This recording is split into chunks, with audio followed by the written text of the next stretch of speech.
John Locke. Um, this book has its own set of challenges. The challenge of Plato's Republic is it's really different than the way we typically think. Um, Socrates is not a Democrat. Socrates is living thousands of years ago. Socrates is not living in a nation state. He's living in a city state. Okay. The difficulty with Locke is it's really close to a lot of the things that we take for granted. And one of the reasons, as we'll see, is that Locke had a big influence over the founders of the United States, the people who ended up carrying out the American Revolution and framing the Constitution that we still have today. So the thing about Locke is to not take for granted that you actually get what he's saying, because there are a lot of times he's saying something fairly close to what is common sense in the contemporary United States, but was actually substantially different. So that's just kind of a warning. The writing is actually, I think, a little easier to understand. The main problem with Socrates is not that he was using complex language, it was complex ideas. The main problem with Locke is his sentences last a paragraph. He just goes on and on, often saying the same thing. And the thing to do with these paragraph-length sentences is to try and discern what the main point of the sentence is, because he's going to repeat it maybe twice, maybe 3 times. Okay, I want to talk about 2 things. The first is the difference between ancient and modern political theory. Our example of ancient political theory is Plato. Our example of modern political theory is Locke. And then I want to talk about this distinction that Locke makes between the states of nature and the state of war. State here does not mean government, it means condition. So this distinction is between the condition of nature and the condition of war. It's one of the major distinctions that John Locke is going to carry throughout this treatise. Ancient and modern political theorists tended to disagree on a number of big questions. And by big questions, I don't just mean really philosophical questions, kind of enduring questions, although I do mean that. What I mostly mean is these are questions that any political theory has got to have at least an implicit answer to. Okay, and these big questions are, what are your starting assumptions about humanity? And what is the point or purpose of government? So let's start with the first distinction. Plato assumed that society was natural. He never imagined a situation where an individual could live outside of a city. He never imagined a situation of a loner who did not need a society. Plato's idea was that once you have this city, certain people are going to be able to cultivate their individuality to a higher degree. And the name for these people, of course, was the philosopher. But the philosopher wasn't trying to be different than everybody else. That's not what his individuality consisted in. The philosopher's individuality consisted in being able to think for himself. So it's not that each philosopher had have their own special definition of justice. No, the definition of justice is the same for everybody. But the point is, the originality of the philosopher is in the way that they are able to come to that correct definition of justice. Okay, so that's Plato. Society is natural. Individuality is artifice or cultural. Locke was thinking just the opposite way. Locke was thinking that individuality was natural. Locke is going to imagine a condition, he calls it the state of nature, where people do not live in a society. And these people are self-sufficient enough that they actually don't need society. Okay, and so if that's your starting point, and the individual is natural, it has to be the case that society is conventional, that society is the made-up thing, that society is the thing that has to be explained.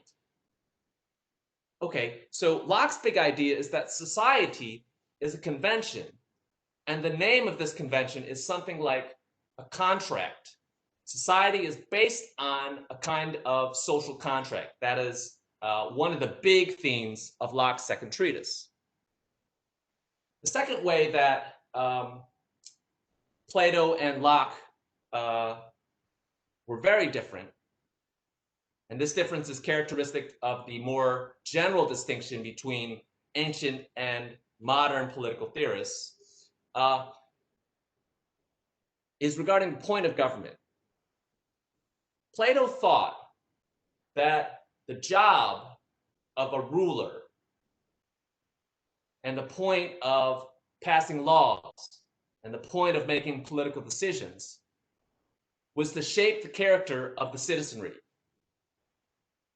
Plato basically thought that it was the job of the true statesman or the philosopher king to make the citizenry morally better through education, through law, through decision making, all that.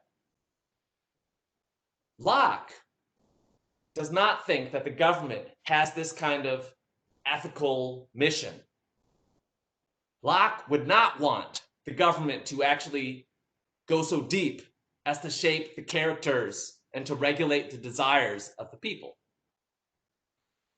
Locke would say that the proper aim of government is legal regulation. So if there's an emphasis in Plato on shaping the soul, and this is a kind of working on the inner life of the citizen, there's an emphasis in Locke on legal regulation, saying especially what the citizens cannot do, prohibiting citizens from doing the most harmful actions and calling those actions illegal, and an emphasis on regulating the outer life, the behavior of the citizenry. Okay. And this difference correlates to a broader difference in the ultimate aim of politics. Plato says you've got to shape character so everyone can live the best life possible. It has to do with allowing the citizenry to go as high as they can in the pursuit of the just life. Locke would say passing laws has a quite different aim. The point of passing laws that prohibit people from doing harm is to allow for the protection of property. So you regulate people's outer behavior basically for the aims of economic development. You've got to protect property, you've got to allow for commerce, you've got to allow for the economy to grow, and so forth. Okay. So Locke's second treatise is definitely a work of modern political theory. At the same time, I would hasten to point out that Locke and Plato are also agreed on the following big questions or substantial points. Locke and Plato both affirm a higher power. Locke calls this higher power God, whereas Plato calls this higher power the good. So Locke is a Christian, Plato is an ancient pagan, the Christians would call them. But the similarity between God and the good is that both set standards for politics. And these standards are not created by human beings. For Plato, these standards are called excellences. And the most important standard for politics, as we just saw, is justice. For Locke, these standards are more like rules. So God sets the rules for human conduct. And the most important of these rules, as we'll see, is the law of nature, natural law. Both Locke and Plato had a tremendous influence. However, Plato's influence was largely philosophical, whereas Locke had more of a direct political influence. So Lockean ideas about the state of nature, for example, were used by British colonists throughout the world. Lockean ideas were used by political revolutionaries. And we'll see how Locke influenced the Glorious Revolution later in my Locke lectures. And Locke's influence could also be felt pretty strongly in the American Revolution. Okay, so Locke's influence, yes, he had philosophical influence, but nowhere like the philosophical influence of Plato. And then you can flip it around. Yes, Plato had some political influence, but nowhere like the political influence that Locke enjoyed. Okay, and if you're not sure about this British colonialism stuff and this Glorious Revolution stuff, don't worry about it. I'm going to talk about those historical processes and events later on. Let's talk about this primary distinction in Locke between the condition of nature and the condition of war. Locke is at great pains to distinguish these two conditions. Let's start with the state of nature. The state of nature is a situation where two people do not share a common government. So one scenario, one case that Locke would be thinking about is a time before governments were even imagined or before governments were invented. Because remember, for Locke, individuality is natural and society, including social institutions like governments, have to be made up. They have to be imagined and they have to be institutionalized.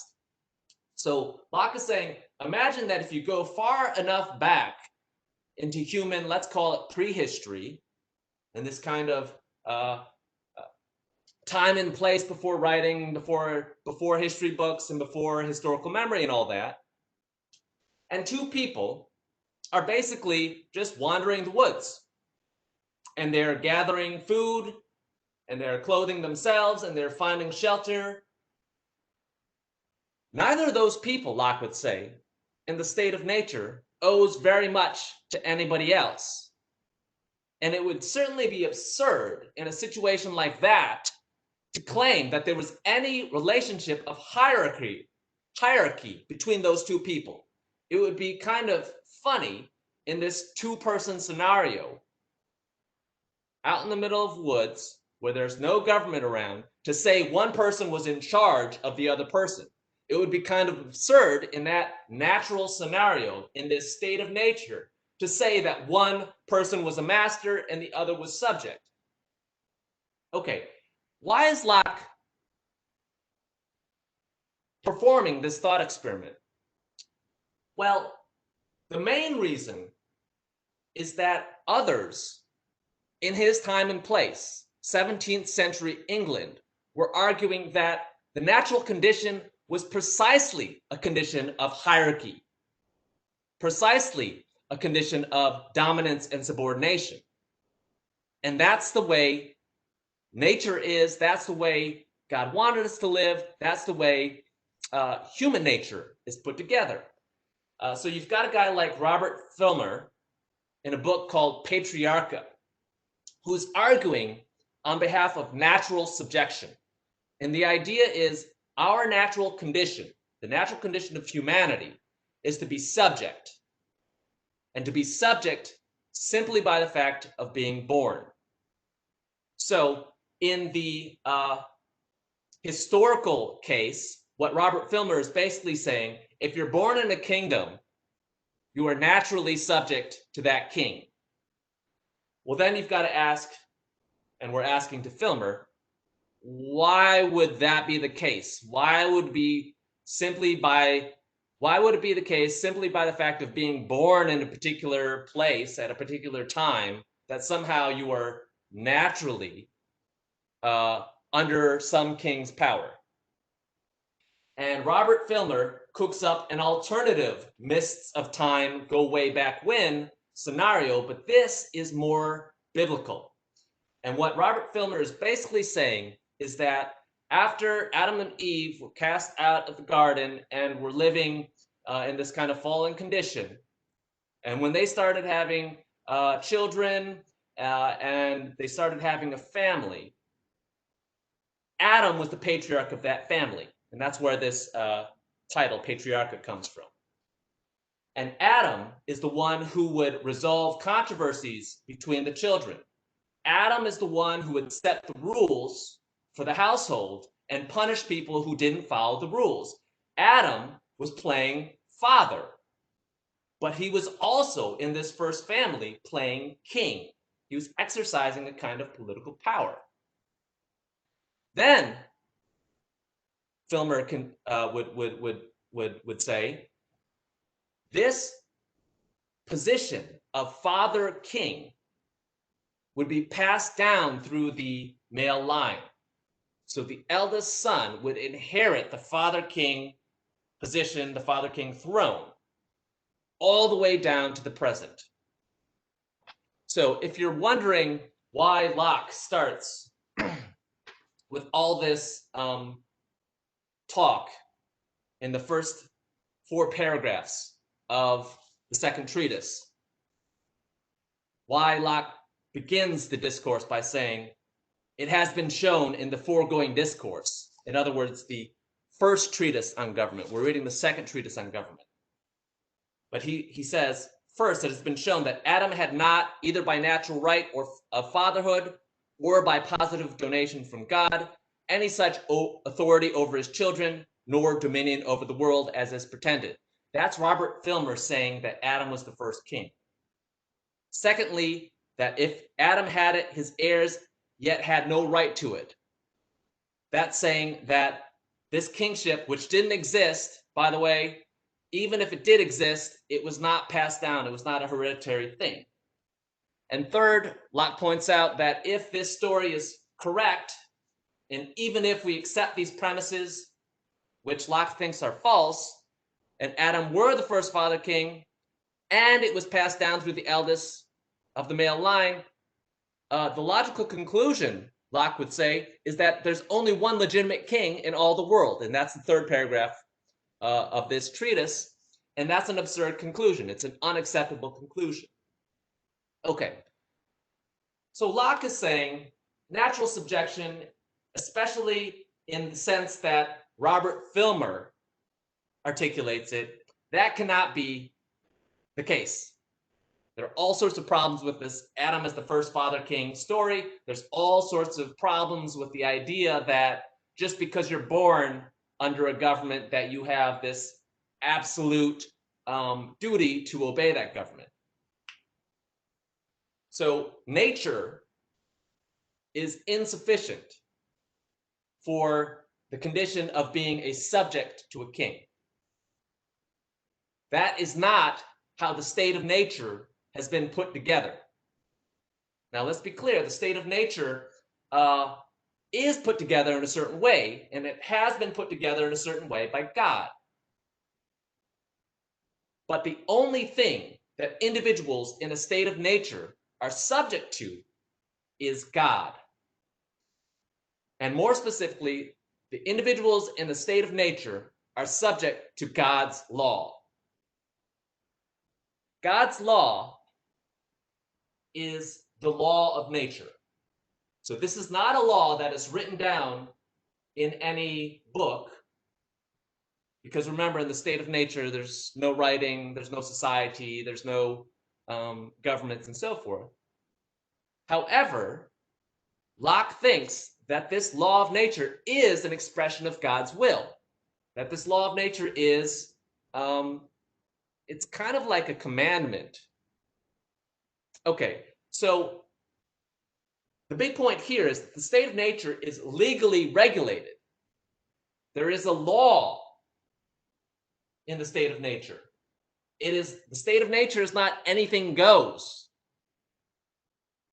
Okay, the law of nature is to preserve the species. That is the fundamental law of the nature, law of nature. And that means God did not create humanity, only to see humanity just disappear the next day. In other words, if God created humanity, it's clear that he also intends for humanity to survive and to endure and to exist. So, naturally preserving the species is the law of nature. And when these individuals, let's go back to this hypothetical situation of the state of nature, when individuals in a state of nature go about finding food for themselves or even growing food for themselves, when they go about clothing themselves and making new clothes for themselves, when they go about finding shelter or building shelters, when they go about preserving themselves, they are helping to fulfill God's will. Because by preserving themselves, they are preserving the species. When they find other individuals, let's say, have children with those other individuals, food, clothe, and shelter those children, they are once again fulfilling the law of nature because they're helping the species survive. So that's positively what the law of nature says you should do. You have a kind of obligation to help the species survive. Negatively, what the law of nature says is you shouldn't be harming other people in their pursuit of survival. The law of nature says you cannot harm other people in their life. Don't go around killing people. You can't harm other people in their health. Don't steal their food, clothing, and shelter. You cannot harm other people in their possessions. If somebody spent all day growing food for themselves or building a house for themselves or tailoring clothes for themselves, don't take that away. They're just trying to survive themselves. So you interfering with other people's ability to preserve themselves, that's a violation of the law of nature. And it goes against God's intention and it goes against God's will. So natural freedom and natural equality are defined in terms of this natural law. Natural freedom is not just doing whatever you want. Doing whatever you want is something Locke would call license, especially when doing what you want is to harm others in their life, health, or possessions. Violating the law of nature is an abuse of your liberty, Locke would say. What is the proper use of your liberty? The proper use of your liberty is to preserve yourself within the bounds of the law of nature. So yes, do what you see fit, do what you see necessary to preserve yourself. Just make sure that in preserving yourself, you do not fundamentally harm others. And the idea, of course, is a kind of, negative golden rule. It's like, I don't want to be harmed, and therefore I don't harm others. I don't harm others because I know I myself could be harmed. This kind of reasoning. So staying within the law of nature is liberty. Violating the law of nature is license. Okay. Natural equality. It's similarly defined in terms of the natural law. Natural equality for Locke does not refer to everybody having the same natural capacities. It doesn't mean that everyone is naturally good at philosophy, everybody is naturally good at music, everybody is naturally good at athletics, no, it's not that idea of natural equality. Locke's idea is that all individuals within the state of nature have equal jurisdiction under the law of nature. Now, I know this is a weird way of putting it, but this is actually Locke's phrase exactly. So jurisdiction, not as in government jurisdiction, but jurisdiction in the sense of if the natural law is violated, everyone has the right to respond to those violations. So, for example, if in our hypothetical state of nature, these two individuals run into each other, and one individual starts to attack or aggress against the other individual, perhaps because they want to take their property, or perhaps because they want to harm them in their health. Okay, Locke would say the one being attacked or aggressed against has jurisdiction over this violator of the natural law. And now they can respond in certain ways that are authorized by the natural law. So jurisdiction in the sense of your right to execute the natural law over other people. Put it a little more formally, Locke is saying that individuals in the state of nature actually have something like political power. They don't have political power, strictly speaking. We could call it quasi-political power. I'm calling it on this slide proto-political power. These are political powers that every individual in the state of nature has, and these are later powers that will be given up or abdicated because the government is going to exercise those political powers. But there are two basic powers that Locke claims we have in the state of nature. The first is to judge legal violations. And the second is to execute the natural law. So another way of putting it is Locke thinks we have the right to punish violators of the law and to seek reparations from those who have harmed us. Okay, so the judgment part just comes down to, in my judgment, do I believe that somebody is harming somebody else in their life, health, or possessions? So that's a power that all individuals have in the state of nature, and they're basically going to have to act on their best judgment. We're out of time here, but let me just finish this point here. Once they've made the judgment that the natural law has been violated, now they have the right to execute the law, because there's no law really, in Locke's way of thinking, without consequences. If somebody breaks the law, there have to be negative consequences. So let's say in the state of nature, somebody tries to harm you in your body.